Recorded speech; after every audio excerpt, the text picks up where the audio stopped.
over 55 years, your source for agribusiness news and features from around the Southeast and across the country, focusing on one of the nation's top industries, agriculture. The Farm Monitor is produced by the Georgia Farm Bureau in association with Abraham Baldwin Agricultural College.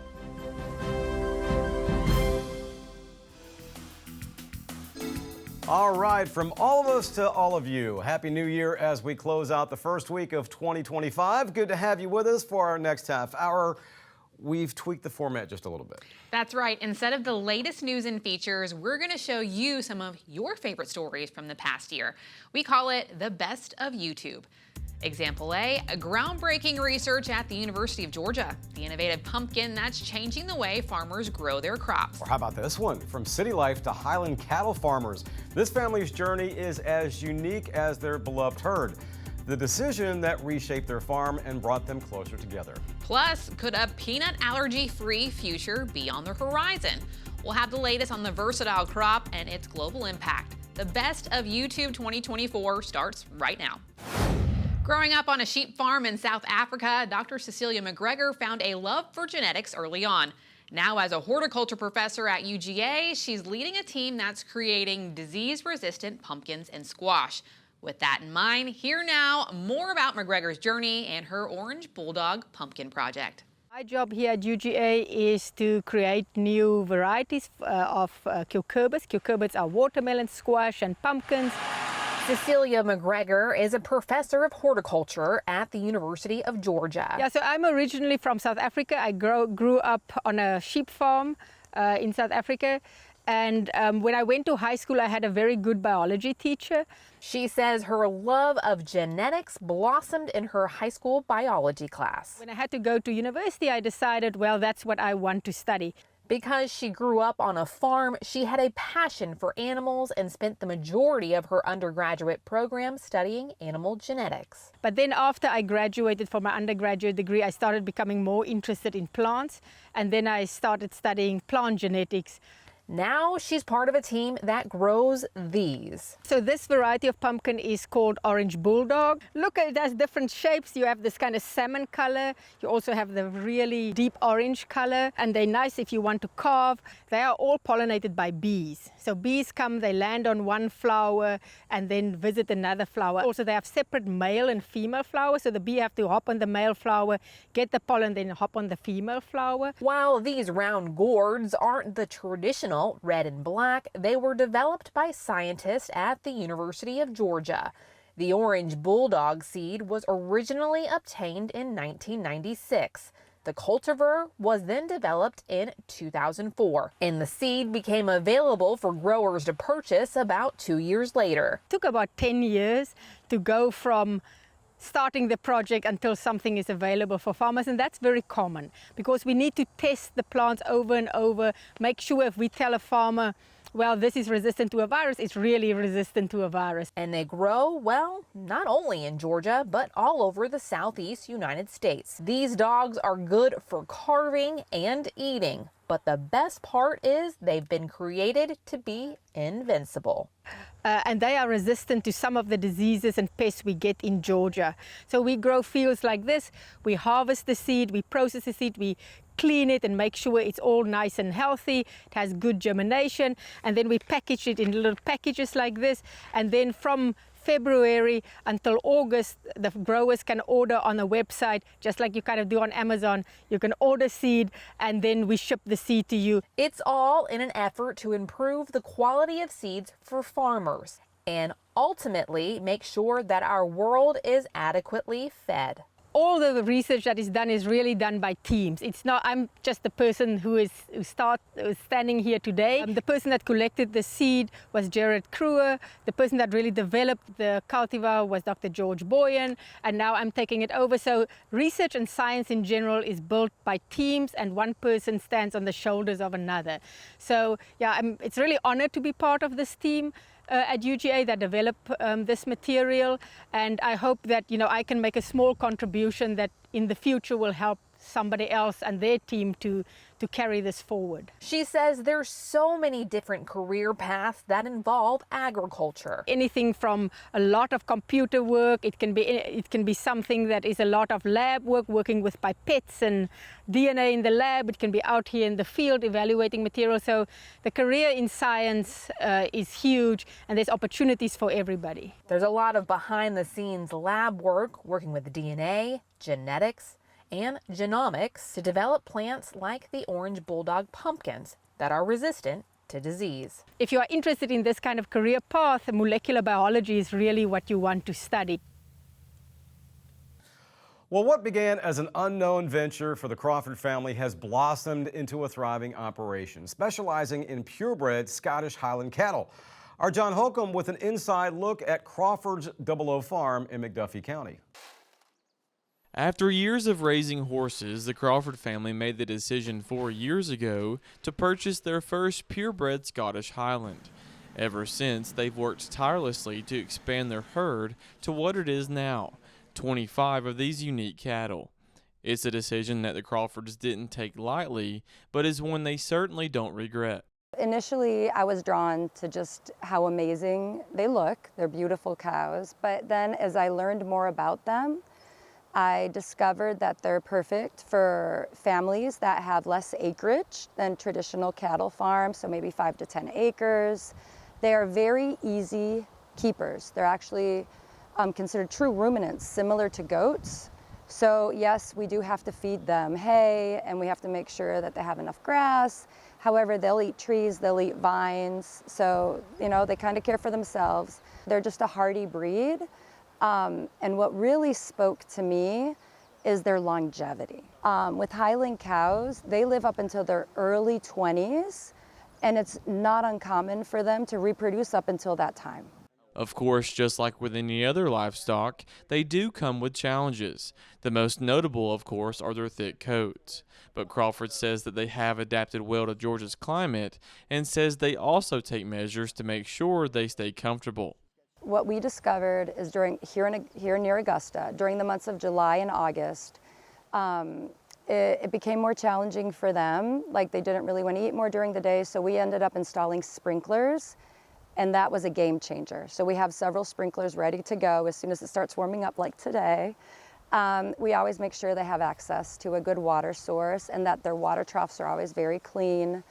But otherwise, they've adapted.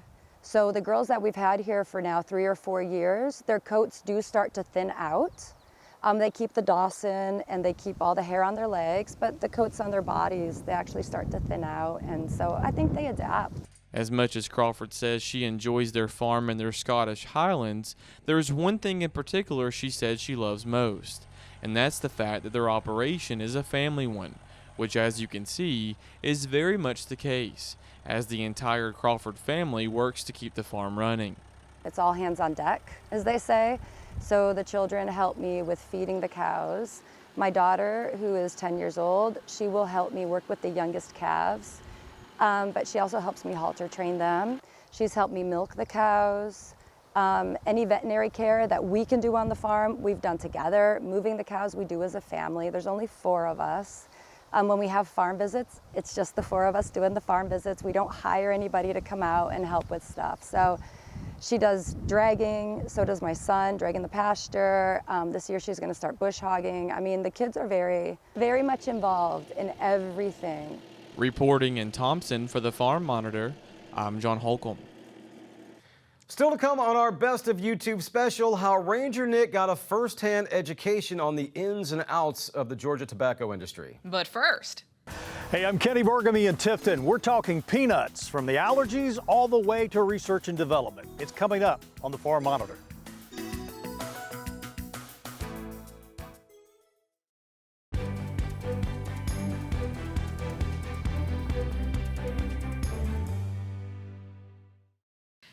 Jennifer Parson back with you as we continue our annual Best of YouTube special. Peanuts may be a staple in our diet, but did you know they're playing an even bigger role in industries beyond food? In a conversation with our Kenny Burgamy, Don Kaler, Executive Director of the Georgia Peanut Commission, revealed some fascinating new research and market opportunities. Kaler also touched on critical issues, Georgia's dominance in peanut production and the rising challenges farmers face due to increasing input costs.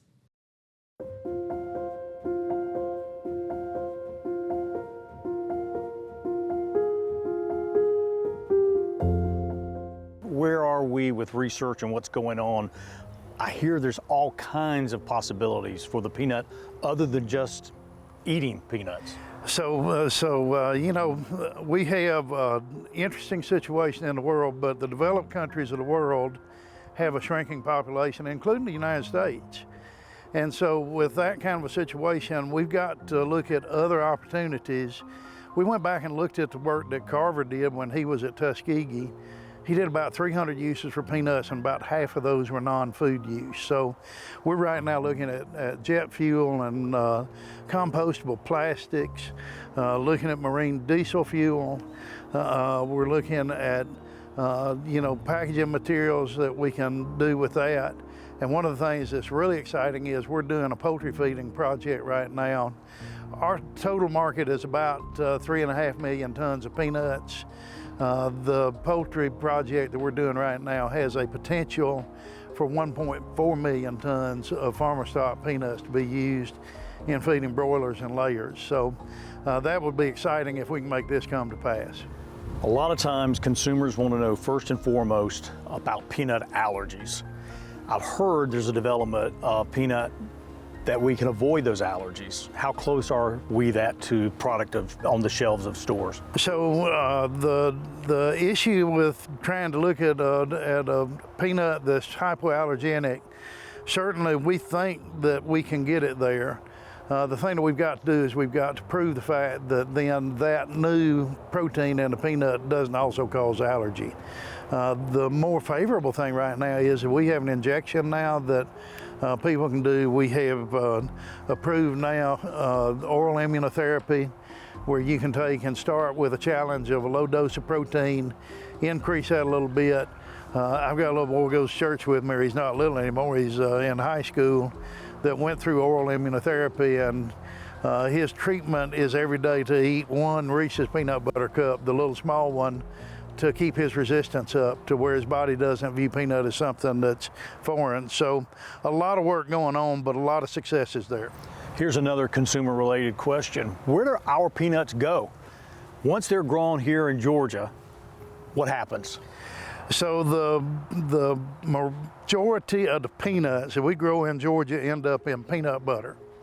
Peanut butter is king when we look at our consumption, but that's not to take anything away from salted nuts, from candy, from peanut oil, and we have a couple of oil mills that still process oil here.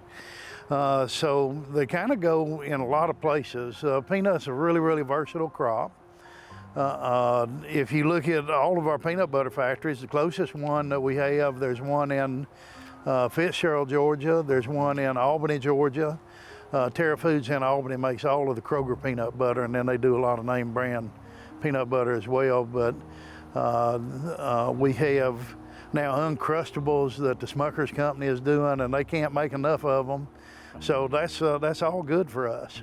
How does Georgia compare to other states across the South with peanut production and yield? So right now we're at about 52 to 53% of the U.S. production in Georgia alone. Is that better than years past, or is it not quite as good as what we've seen in the last 10 years? So when I came into the peanut business, we had a quota program. Under the quota program, we were at about 45%. We have been up as high as about 54%. But we're pretty much stable at that 52 to 53% of the U.S. crop here in Georgia. Final question. We've heard the great news about what's going on with peanuts. The elephant in the room, input costs really high. Some farmers are struggling. Absolutely. We've been working, we've had groups going to Washington doing fly-ins. Georgia Farm Bureau has just put together a letter to our whole congressional delegation, and they're getting every commodity group in the state to sign on because we're in trouble. I've been in this job 38 years. I've never had bankers talk with me until this year about the fact that farmers were in trouble. And it reminds me of the 80s when we lost a lot of farms and farmers in the 80s. We're working really hard. We need a farm bill out of Washington, but a farm bill isn't the only thing. We're going to have some help to keep our farmers on the farm, some supplemental help, because we've gone for 2 years now without a farm bill. So, you know, I keep up hope, though. I'm an eternal optimist. Farmers have to be. They have to be an optimist to ever put a crop in the ground. And I'm an eternal optimist that we're going to find help and we're going to make it moving forward if we all work together.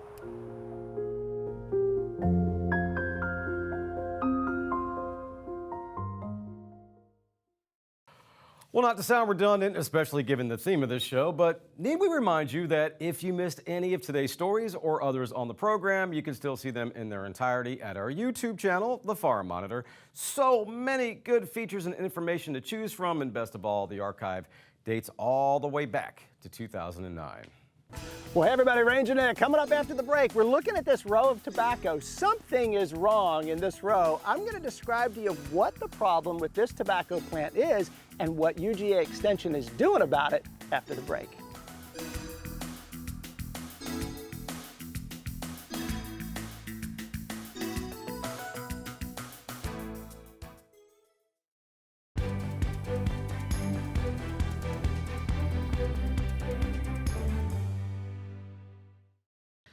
Finally this week, 2024 was quite the year for our favorite enthusiastic educator, Ranger Nick.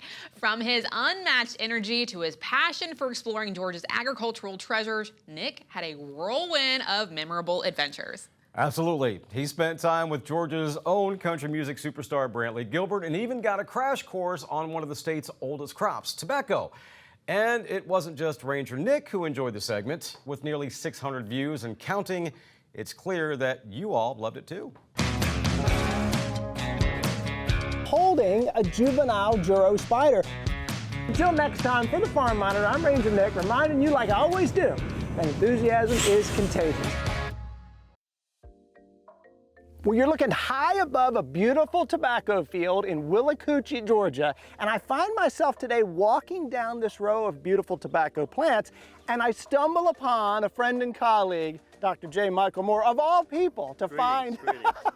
Dr. Moore is a professor and extension agronomist with UGA Extension and an expert, world-renowned, on tobacco. And Doc, joining me out here in this field today, I can't thank you enough. Let's just say I'm a rookie tobacco farmer. I'm a rookie in a lot of different arenas, and today a rookie tobacco farmer. What are some of the things you might help me identify in this field that might be good and not so good if you were invited to my farm to look around? Well, let me first say that the farmer has done a lot of things right in this field. The color is very good. It's a very nice green color, causing full leaf extension and growth of more than 20 leaves per plant before the flowers are removed. So each of those leaves then will go into making a very high quality bale of tobacco for sale. But there are a few problems. This particular plant is suffering from the effects of a fungus, black shank. It's an oomycete. Most novices call it a fungus. It resides in the soil. It attacks the roots of the plant, and once it's inside the plant, it stops up the vascular system. No more water, no more nutrients going to the top of the plant. You see how it's smaller? You see how it's beginning to cut off the water and nutrients from the bottom up. So that plant then begins to wilt, to burn, to yellow and dry as it goes up the stalk and as it dries out. We're fortunate that we have varieties that are resistant to black shank disease. We're fortunate that we have 3 different fungicides that we can use to control the fungus in the soil, whether we have resistance in the plant or not. But I like to get it all together. Let's have the high resistance in the most recent releases that work best here in Georgia, high resistance to black shank, and an application of Orondis in the transplant water. That's that fungicide? That's a fungicide. all around the roots as you place the seedling in the soil. Right. And then we begin to cultivate on basically a weekly basis. We'll come through and begin to build this bed and support this plant by moving soil to the top of the bed. Well, I've been told many times in my life, Nick, get in line. And what you're looking at there is a row of tobacco plants that are in line. Now, the next thing that you're looking at is a row of tobacco plants that are not in line, and they need to get in line, Dr. Moore, right? Get in line. Dr. Moore, why does that concern you? Why are those plants not being in that nice line is a concern? Those plants that are out of line cause us serious problems as we mechanically harvest this tobacco crop. It's important that all the plants be standing upright and in line so that the machine passes through them without damaging the plant further. Sometimes if they're out of line, not only does it cut off the leaves, but it cuts the stalk in two. And we're not interested in taking the stalk from the field, curing it, and trying to offer it for sale. That's not what we want. We want the leaves. Now, as I'm looking at y'all, I'm looking at these beautiful flowers, and a wise person told me these are not so great to have on the plant, and you would do away with them. Why is that? There's no market for the seed that would be coming from the flowers in a conventionally crossed crop. So that flower sucks moisture and nutrients away from the upper leaves that we like to have nice and thick and as long as your arm. So we'll remove that flower, and then we'll remove the suckers that grow at each of the top 3 or 4 leaf positions. Okay, up here. We'll physically remove them, and then we'll chemically control them for a long term, 7 to 8 weeks, so that we can grow bigger, nicer leaves, more marketable leaves, and then take them to market without those small suckers pulling nutrients and water away from the leaf. Okay, so what you're looking at there is the harvester that's going to take those tobacco leaves from the field and get it closer to you, the consumer. This machine, this harvester, is going to take the tobacco plant, our model here, run between it and push all the leaves from the top to the bottom onto a conveyor belt. The conveyor belt's going to move the leaves up and stack those leaves kind of like lasagna of all those tobacco leaves, and then those leaves are going to be dried. And in this barn is where the drying process occurs. And Dr. Moore, what is happening with those leaves that are in the form of a piece of lasagna once they get in here? Yeah, that lasagna that was built horizontally had pins placed in it. Now it's vertical, and the leaves are upright, but they're held in place by the pins, and the air, heated air, can be passed between each leaf to dry it over a course of a 7-day period. Increasing heat all the time, but steadily forcing air through that box, blowing out the humid air and drying the leaf further. So how long from seed to pack are we talking before it's used? Yeah, it's something close to 3.5 years is ideal by most blenders' recipes. Sometimes it's a little quicker depending on what the interest rate is on storing that inventory. So interesting. Dr. Moore, I can't thank you enough for today. I've just learned an incredible amount, and you are the guy. This is the guy if you want to learn more about tobacco. Thank you so much. Well, before we leave you, I want to encourage you to go online and learn more about what UGA Extension is doing to help growers like those tobacco farmers here in Georgia. And while you're online, check out the Ranger Nick Facebook page and the Farm Monitor Facebook page. And until next time, as we always say, for the Farm Monitor, I'm Ranger Nick, reminding you that enthusiasm is contagious. So pass it on. Y'all, thanks so much for watching. We'll see you right back here again this time next month. See ya. Holding a juvenile Juro spider. Until next time, for the Farm Monitor, I'm Ranger Nick, reminding you, like I always do, that enthusiasm is contagious. Well, folks, that's going to do it for our annual Best of YouTube edition. Next week, we're back with all new stories and a new outlook for 2025. Thanks for watching, everybody. Stay safe, and we'll see you next time right here on the Farm Monitor. Have a great week.